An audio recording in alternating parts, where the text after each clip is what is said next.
Assalamualaikum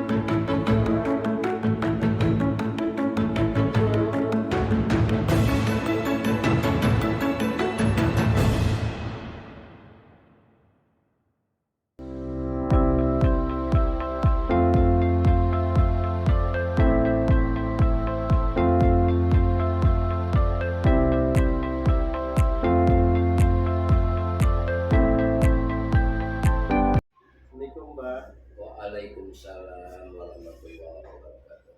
Bagaimana kabar Bapak hari ini? Alhamdulillah baik. Alhamdulillah baik Pak ya, seperti sedia kala ya Pak ya. Iya, Dapat menjalankan aktivitas bagaimana mestinya ya Pak. alhamdulillah. Ya, saya minta waktunya sebentar ya Pak ya. Oke, siap. Apakah Bapak bersedia untuk diwawancarai? Siap. Alhamdulillah.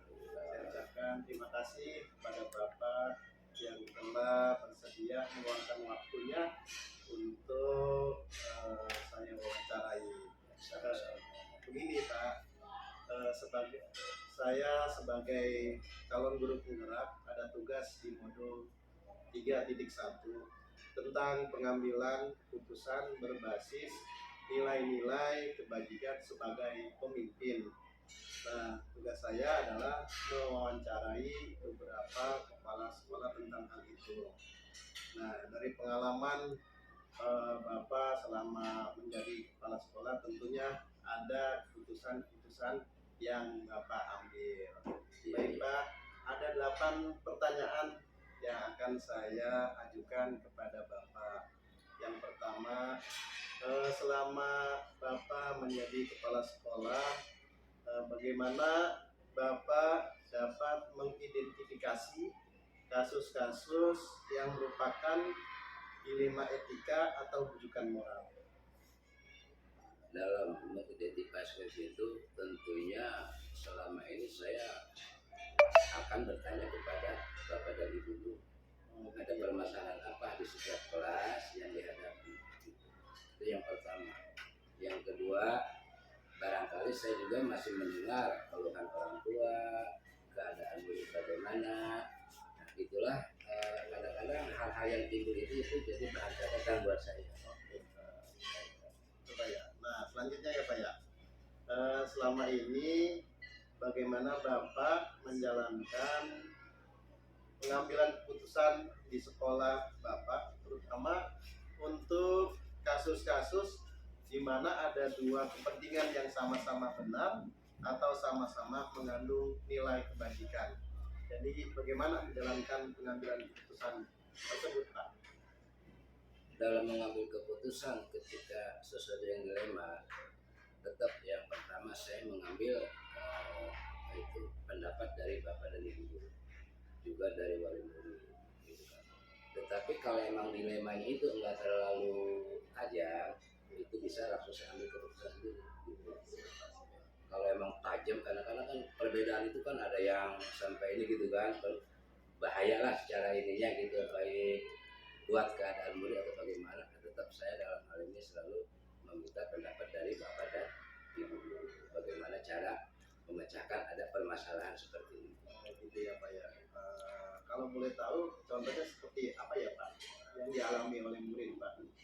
Contoh begini, ketika murid belum bisa baca, Iya. dia mau naik ke kelas 4, dari kelas 3 mau naik ke kelas 4.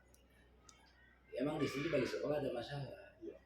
Kalau seandainya kita tidak taikan, kasihan kepada anak harus tinggal kelas, apalagi ketika usianya sudah cukup. Iya, betul. Kalau ditaikin, dia itu punya permasalahan, terutama dengan kemampuan yang memang belum sesuai dengan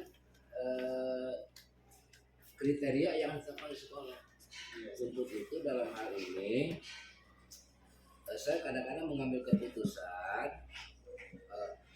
bagaimana caranya dalam hal ini. Yang pertama yang saya tanyakan betul-betul kepada Bapak dan Ibu guru, kondisi yang sebenarnya bagaimana. Oh, gitu ya Pak ya. Itu merupakan satu dilema juga ya Pak. Iya, dilema juga ditaikin bagaimana, nggak ditaikin bagaimana. Iya, siap Pak ya. Terus selanjutnya langkah-langkah atau prosedur seperti apa yang biasa Bapak lakukan selama ini, Pak? Nah, kalau prosedur terhadap hal yang seperti tadi, kadang-kadang saya mengambil keputusan anak pentokin di kelas 3. Oh gitu, Pak. Ya, artinya apa? Ketika emang dia belum bisa baca, ya, dia itu jangan naik kelas selama dia belum bisa baca. Oh gitu, Pak. Jadi kalau kita berhentikan pun kita kan nggak boleh berhentikan aja, harus sekolah. Iya. Gitu. Dan pengalaman saya ketika hal semacam ini diterapkan, ternyata bagi pemicu bagi orang tua dan anak untuk belajar baca yang lebih. Bagi anak yang mengalami keterbelakangan mental, ya dia secara otomatis barangkali saya usulkan kepada wali murid untuk ke atau pindah sekolah ke sekolah luar biasa. Tapi ketika emang dia punya kemampuan sama dengan yang lain, itu setelah dia bisa baca itu bahkan bisa menjadi ranking, udah ranking. Oke, Pak ya. Ya, pertanyaan berikutnya ya, Pak ya. Hal-hal apa saja yang selama ini Bapak anggap efektif dalam pengambilan keputusan pada kasus-kasus dilema etika, Pak? Seperti yang tadi gitu, ketika anak apa tuh tidak bisa baca, dan menurut itu cukup efektif juga. Kenapa? Ya emang kalau anak keterbelakangan ya dia emang harus ke sekolah. Iya. Luar biasa. Luar biasa gitu. Luar biasa. Kalau emang ya tinggal kelas sebetulnya ketika ini paling apa tuh kepada bapak ibu guru harus menggenjot bagaimana caranya dia bisa baca, ternyata efektif juga. Jadi bagaimana efektifnya? Yang tadinya dia nggak bisa baca, setelah dia bisa baca maka jadi ranking. Dan bagi mereka yang mengalami keterbelakangan mental, ya memang itu bukan sekolah kita kan satu emang nggak punya kemampuan itu sih. Harus diserahkan dikembalikan kepada orang tua dan disarankan ke sekolah luar biasa. Oh iya, oke, baik ya. Terus hal-hal apa saja yang selama ini merupakan tantangan dalam pengambilan keputusan pada kasus-kasus dilema etika, Pak? Banyak juga tantangan, istilahnya hal-hal yang satu kadang-kadang dari bapak dan ibu guru juga, aduh pak saya bagaimana, gitu, banyak pertanyaan saya gitu kan, ini pak bagaimana kalau begini, bagaimana kalau begini, terutama.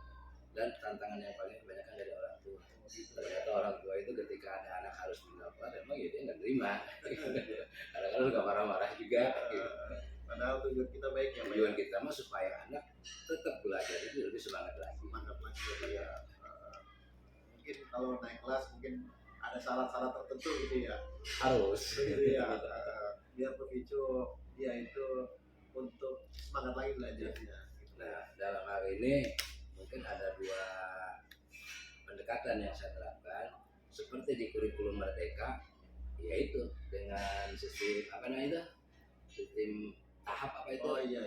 Yang misalnya walaupun udah kelas 4, kelas 5 dia belum bisa baca, tetap kan belajar baca kalau kelas 1, tetap di kelas 1 lah.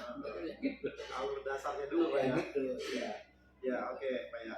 Nah, apakah Bapak memiliki sebuah tata kala atau jadwal tertentu dalam sebuah penyelesaian kasus dilema etika? Apakah Bapak langsung menyelesaikan di tempat atau memiliki sebuah jadwal untuk menyelesaikannya? Bentuk atau prosedur seperti apa yang Bapak jalankan? Ya, selama ini yang saya jalankan terhadap kasus seperti ini adalah tergantung kepada jenis kasusnya. Kalau kasusnya berat, ya saya minta pendapat dari bapak dan guru, kemudian saya jadwal. Tapi kalau emang kasusnya yang ringan-ringan saja, artinya tidak terlalu membawa risiko yang besar, ya udah kadang-kadang saya langsung keputusan sendiri aja. Tapi ya dengan kasus yang besar, mah artinya apa? Ketika saya ngambilin ini takut demo orang tua bagaimana, gitu kan? Makanya ya, saya harus jadwal, saya panggil dulu bagaimana kita jadwal bareng-bareng untuk memecahkan permasalahan seperti ini. Tapi yang sederhana juga kasusnya juga ada maksudnya dipikirkan dulu, Pak ya. Iya, itu langsung atau artinya pas sudah pikirkan terbaik begini harus saya ambil gitu, nggak spontan kan. Siap, Pak. Oke, Pak, selanjutnya ya, adakah seseorang atau faktor-faktor yang selama ini mempermudah atau membantu Bapak dalam pengambilan keputusan dalam kasus-kasus dilema etika, Pak? Ya, ada. Terutama satu dari Bapak dan Ibu guru selalu membantu saya itu. Siapa? Sebab dalam hal ini bukannya mau apa, kamu kadang saya bertanya saya kepada guru bagaimana, adakah seperti ini? Iya itu. Yang pertama, yang kedua ya dari wali murid juga saya sering membantu juga, saya mah orangnya menerima gitu. Ketika kasus seperti ini saya juga kadang saya tanyakan juga kepada murid, pendapat wali murid saya terima juga. Oke Pak, ya. Ini Pak, pertanyaan terakhir ya Pak ya. Oke, siap. Dari semua hal yang telah disampaikan, pembelajaran apa yang dapat Bapak petik dari pengalaman Bapak mengambil keputusan dilema etika ini, Pak? Ya, selama ini dalam yang saya ambil bahwa setiap permasalahan tidak selamanya kita putuskan sendiri, tetapi harus kita musyawarahkan dengan Bapak dan Ibu guru dan juga dengan wali murid. Kita ambil permasalahan bersama gitu. Dari situlah permasalahan-permasalahan yang agak berat itu mudah-mudahan menjadi ringan. Kenapa? Sebab kalau sudah hasil keputusan bersama kan pemikiran bersama-sama. Kecuali kalau emang permasalahannya ringan-ringan saja, ya kita masih begini salah. Gitu. Oke Pak, itu wawancara kita. Alhamdulillah ya sangat bermanfaat bagi saya. Mudah-mudahan sekolah yang Bapak pimpin lebih maju lagi, lebih sukses lagi. Saya ucapkan banyak terima kasih kepada Bapak yang telah bersedia meluangkan waktunya untuk diwawancarai. Semoga Bapak selalu sehat walafiat. Oke, sama-sama. Terima kasih. Terima kasih Pak. Assalamualaikum. Waalaikumsalam.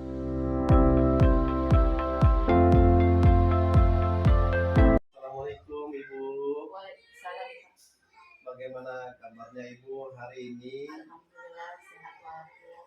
Ya, saya Dan baik. alhamdulillah semoga selalu sehat walafiat dan semoga Ibu dapat menjalankan aktivitasnya sehari-hari sebagaimana mestinya. Mohon maaf ya Bu, Iya. Ibu sebagai Kepala Sekolah MI Rawdatul Jannah di Kecamatan Cikarang Barat.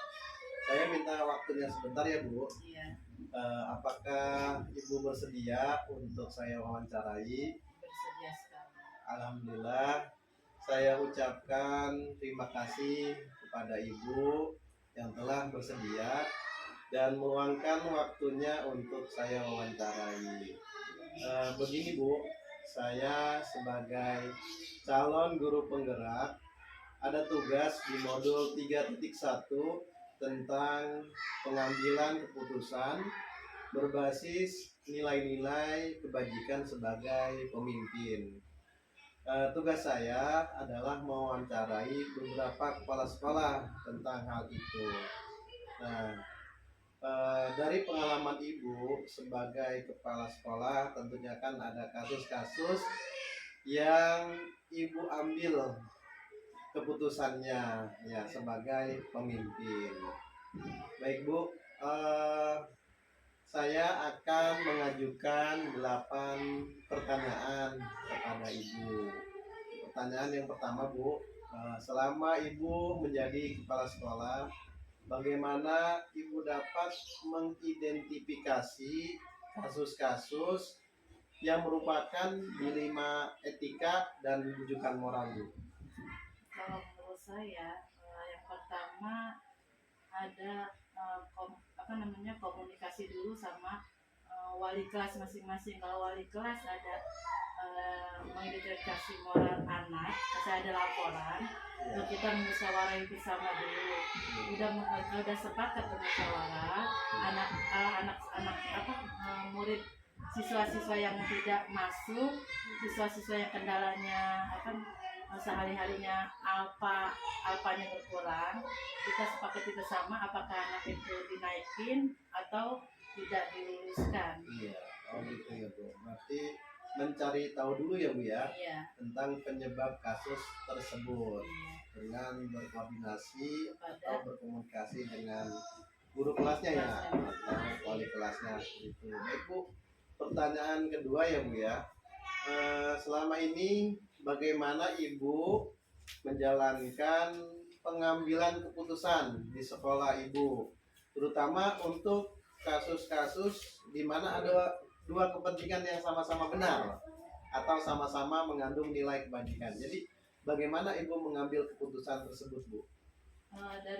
kita lihat dulu permasalahannya. Masalahnya yang ini belum terus permasalahannya, kita lihat dulu apakah kendala anak ini permasalahannya berat atau tidak. Kalau seandainya yang satu berat, yang satu tidak, kita ambil yang satu dulu. Terus kita kesepakatan guru-guru Gitu. yang kita ambil. Jadi melihat bagaimana sisi baiknya Iya. gitu. Oke Bu, selanjutnya langkah-langkah atau prosedur seperti apa yang biasa Ibu lakukan selama ini, Bu? Langkah-langkahnya yaitu kita ambil satu, kita dari permasalahan yang tadi tentang moral ini, langkah-langkahnya kita panggil guru atau wali kelas masing-masing satu persatu dari kelas 1 sampai ini kita rapatkan bersama dan kita musyawarahkan bersama apa permasalahan ini, kita rangkul bareng-bareng. Pas sudah keputusannya udah selesai, baru kita ambil jalan keluar. Oh, gitu ya Bu ya. Terus pertanyaan berikutnya Bu ya, hal-hal apa saja yang selama ini Ibu anggap efektif Bu dalam pengambilan keputusan pada kasus-kasus dilema etika? Yang pertama, misalnya dilema tentang kesiswaan, pertama kita datang ke rumahnya, lalu kita berkomunikasi sama orang tuanya.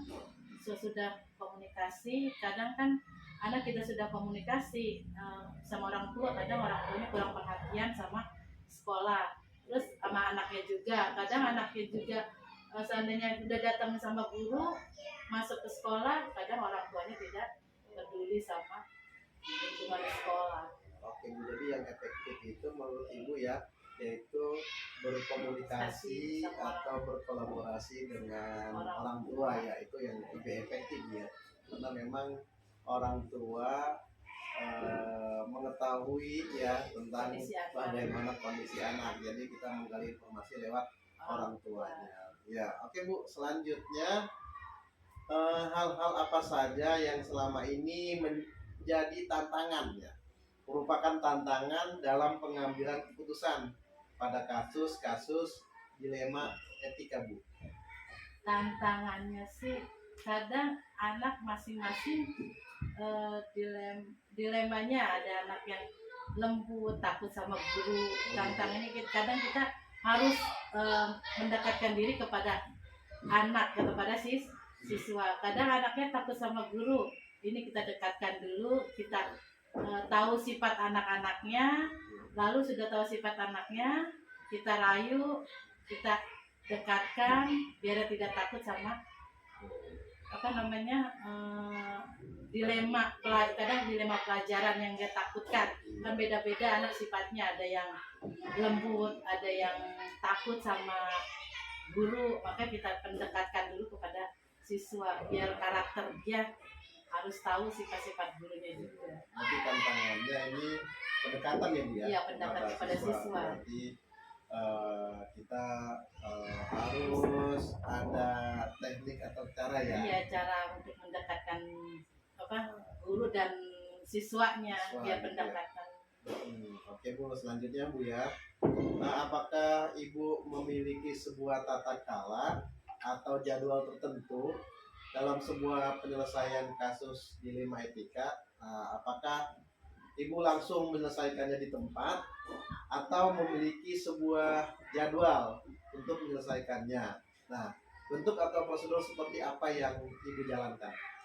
Kadang kalau seandainya ada dilema itu kita jadwal dulu kondisinya seperti apa, permasalahannya seperti apa. Sudah itu baru kita lakukan dulu ke masing-masing guru ke wali kelasnya permasalahan apa, lalu udah kondisi kepala sekolah sama guru berhadapan. Kalau seandainya kepala sekolah dan berhadap sama guru, tahu permasalahannya, baru kita menyampaikan kepada siswa untuk permasalahannya dalam keadaan di sekolahan. Berarti untuk mengambil keputusan ada jadwal ya Bu ya, ada prosedur yang memang harus prosedur yang memang harus dijalankan. Iya, lihat permasalahannya dulu seperti apa. Iya. Kalau memang berat berarti kita jadwalkan ya. Iya, kalau memang ringan mah kita bisa memutuskan di situ sendiri gitu ya. Oke, lingkungan Bu ya. sekolah. Oke Bu ya. Baik Bu, selanjutnya Bu ya. Adakah seseorang atau faktor-faktor apa yang selama ini mempermudah dan membantu Ibu dalam pengambilan keputusan dalam kasus-kasus dilema etika, Bu? Ada yang membantu saya seperti kayak guru, wali kelasnya masing-masing, itu sangat membantu saya ya selaku di sekolah. Paling wali kelasnya masing-masing untuk melaporkan kejadian-kejadian permasalahannya di sekolah. Oke, Atau, gitu ya. ya. Selain dulu ada lagi? Kadang bidang kurikulum. Oh, bidang kurikulum ya. Iya. Oke, Bu. Jadi diajak musyawarah untuk Iya. mengambil keputusan. Bisa. Itu sangat membantu ya bagi Ibu ya, Bu ya. Oke, selanjutnya Bu. Pertanyaan terakhir Bu ya. Ini dari semua hal yang telah disampaikan Bu, pembelajaran apa yang dapat Ibu petik dari pengalaman Ibu mengambil keputusan dilema etika, Bu? Nah, jadi saya tahu ngambil keputusan yang terbaik. Jadi buat pengalaman saya sendiri dan pribadi saya sendiri buat mengelola sekolah ini. Oke Bu ya. Ya Bu, terima kasih banyak telah bersedia meluangkan waktunya untuk saya wawancarai tentang pengambilan keputusan berdasarkan nilai-nilai kebajikan sebagai pemimpin. Sekali lagi saya ucapkan terima kasih dan mohon maaf kalau memang mengganggu waktunya. Mudah-mudahan Ibu selalu sehat walafiat dan semoga sekolah yang Ibu pimpin semakin maju, semakin sukses. Assalamualaikum warahmatullahi wabarakatuh. Assalamualaikum. Waalaikumsalam.